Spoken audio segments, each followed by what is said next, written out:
on AM 560. The Answer. Now, from the Signature Bank Studios. If you're looking for the latest news, insight into what it means, and the sharpest opinion, there's only one station in Chicago where you can turn, and it's this one. We're AM 560. The Answer. All right. Second time's a charm. Good morning, Amy Jacobson here. John Anthony in for Dan Propp. Hey. We welcome back to the program because we want to get straight to it. Michele Hunter, she's a lawyer, author, entrepreneur who's active in her community. We profiled you in 2022 when you ran as state rep for the 54th District, and you're doing it again, challenging incumbent Mary Beth Canty. We'll get to that. That's correct. Thank you. She has a record now. We know what she stands for. She absolutely does. And it's such a pleasure to be here this morning. Thank you. Oh, thank you. So tell us, first of all, the 54th District. Yes. Because everything changes. Everything changes. You know, we had one of our listeners, Bob, in Buffalo Grove. He's had 3 different congressmen, and he's lived in the same house. That's exactly right. I mean, in 2022, everything was changed. The lines were gerrymandered to such a degree that people are very confused, and that's by design. My district, 54, is now the northern half of Arlington Heights. Euclid's pretty much the divider. It does snake around the downtown a little bit. And then all of Prospect Heights, a little bit of Buffalo Grove, and a little bit of Palatine. Wow. So what are you doing differently this time around than you did in 2022 to get out the vote? That's absolutely right. This is 2024 is obviously a presidential year.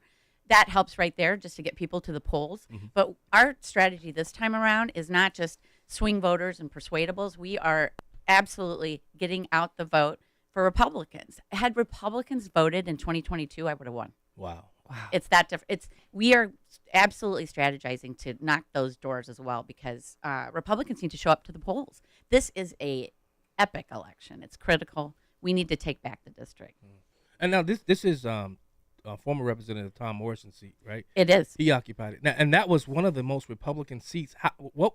Did they gerrymander it that bad to where a Democrat can win? And how many votes did you lose by in the last election? That's what they did. I had 15,000 votes the first time in 2022 for a no name. You know, I'm an outsider. I'm only running because I care. It sounds corny. That is the only reason. Well, I'm I know running you for do. public I know you. service. So. Yes. Yeah. And so, you know, this time around, it's a very different year because it's a presidential year. Also, last time it was an open seat. Right. This time she has a voting record. Yeah. So now we have great ammunition against her. She portrayed herself as a moderate. She is anything but. You know what? She stands for everything but the American flag. Well, tell us some of the things. Yeah, because I know my sister's a teacher, and they're pushing tampons in the boys' bathrooms. Well, it's a state law. Yes. Yeah. But it's actually happening because she's making it happen. Yeah, and who's paying for that? Besides the fact that it's confusing for children and just a ridiculous thing. Well, who's boys don't get their periods. No, boys. No, not last time I checked. Is that even a possibility? It's ridiculous. I've never had Well, one. it's in middle school. We're talking middle school, where some people haven't even had the sex ed. Yes. Sex or the talk. Or the talk. And they're probably wondering what these little white rocket ships are doing. And you know what they're doing with them? They're playing with them. Right. They're like pasting them on walls. They're using them for nosebleeds. Yeah, exactly. I mean, and of course, it's like they're not using them. Oh my God. It's just ridiculous. And, you know, she's also for, you know, the American flag and teaching children about that in school. She's against all of that. Yeah. She is for, you know, Soviet-styled government-owned grocery stores in southern Illinois. What is she doing for I'm curious. this? Yeah. Where did she stand on the budget? Did she vote for the budget, or was she one of the people that didn't? Well, we know the budget is in a shambles. Yeah, $51 billion. I mean, it's ridiculous. Yeah. It's in a shambles. We've got to have a real budget, but everything she votes for and everything she does will raise taxes because it's always unfunded mandates. Correct. Whether it's mandatory kindergarten having to be offered in schools, whether it's these, like I said, Soviet-style government-owned grocery stores in southern Illinois. I mean, that's not even her district. It's what is not. She's done. What has she done for this district? Not one thing, except for a slow roll the Bears possibly coming, which would mean. She was along with the speaker, because I know the speaker and the mayor. Yeah, this is an $8 billion project that would lower property taxes for the district. It's barely in the districts, right on Euclid. It's a jobs bill. It would be such a boon for Arlington Heights.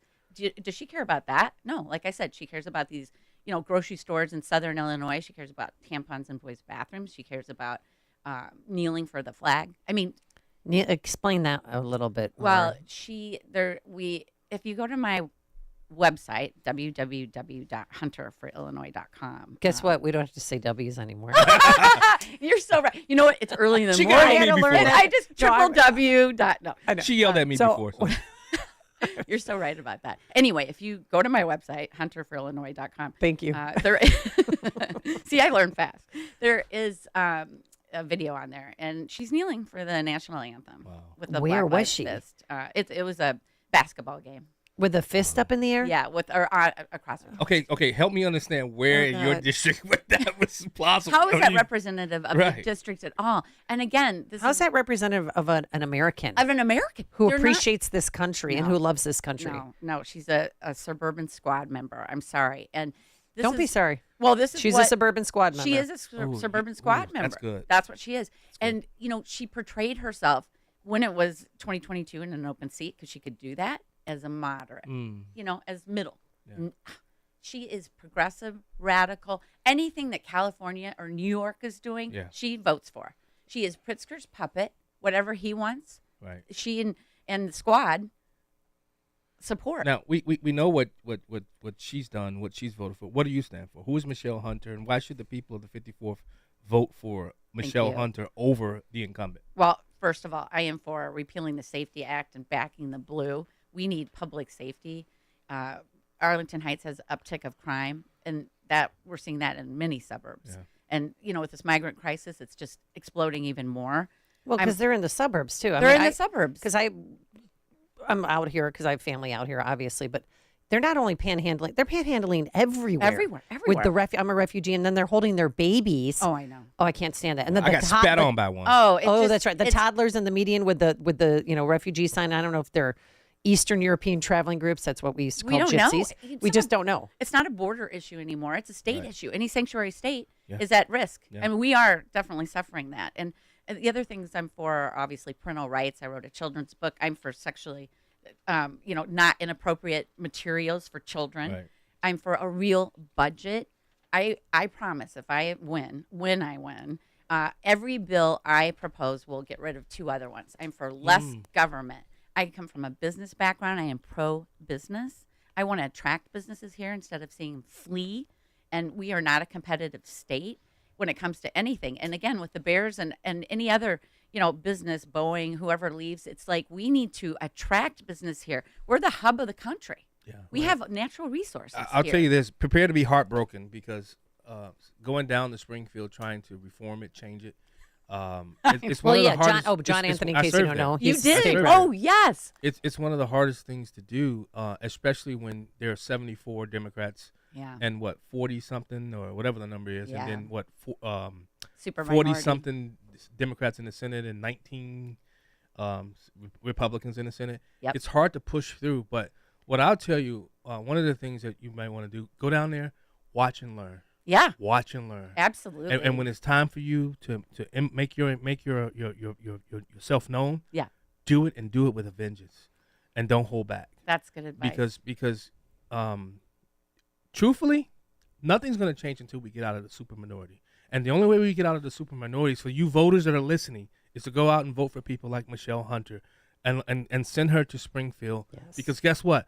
One less vote for a Democrat helps us because now the Democrats actually have to talk to us. Right now, they don't have to talk to us. That's exactly right. They don't. And this is a real race in the sense that we have options now. And I think what I am noticing, door knocking, and again, that's the best way to take the pulse of anything. People are fed up, and that isn't just Republicans. That's Democrats too, because it's too progressive. It's too radical for them. Oh, they're upset about it. Right. And so progressive has ruined our lives. It has ruined our lives. And so, and you're so right. And Republicans too, frankly, have to get out and vote. Right. We have got to get people to the polls. And so, And that's what I want to. Yeah. What do you have a plan for early voting, mail-in ballots? I mean, are you out there getting people? Yes. We have to ballot harvest. Yeah. We have to do it too. Yeah. It's the game. And, we can fight the game all we want. It is the reality of it. And so we're going to win that game. We're not going to. What are you hearing from people? I mean, I know they did a poll that the average family in Wisconsin has to pay $976 more for the basket items, for insurance, for groceries, for gas. Yes. everything you can imagine, energy costs, all of that. What are you hearing from people in the 54th district? Well, that is, I would say, public safety is a top concern, but so is gas prices, egg prices. To your point, grocery stores, eating out. You know, families who have children getting ready for college or what have you. I mean, they're in such a crunch now. What I hear a lot is, if this doesn't change, I'm moving. Yeah. If this doesn't change, I'm moving. And, Tennessee is obviously a big destination for people. I think, we've got to turn it around this time. And money and budget is really top of mind when I'm knocking Amy, doors. Did you guys know July 1st, the gas tax went up again, another 2 cents? Oh, yeah. And is that in perpetuity? I don't recall if that bill has an end date. I don't know either, but I doubt it. Yeah. Well, and then they, Pritzker's out there like, oh, we're going to slash the grocery tax. That doesn't take effect until 2026. That is not helping us now. And that's nothing but a political move. Because they're going to erase something else. Political posturing. Exactly. They're going to erase something else. Yeah, exactly. All right. When has he ever done something to help us? Hunterforillinois.com. Hunterforillinois.com is where you can go. Again, 54th District, parts of Arlington Heights. Yes. All of Prospect Heights. Correct. Part of Buffalo Grove and part of Palatine. Yeah. Okay. All right. Thank you so much for coming in, and we'll be talking to you soon. Thank you for having me. Connect with Dan and Amy using the AM 560 mobile app. Download it today at 560theanswer.com/mobile. Are you turning 65 and thinking about Medicare? Or are you over 65 and haven't enrolled yet because you still have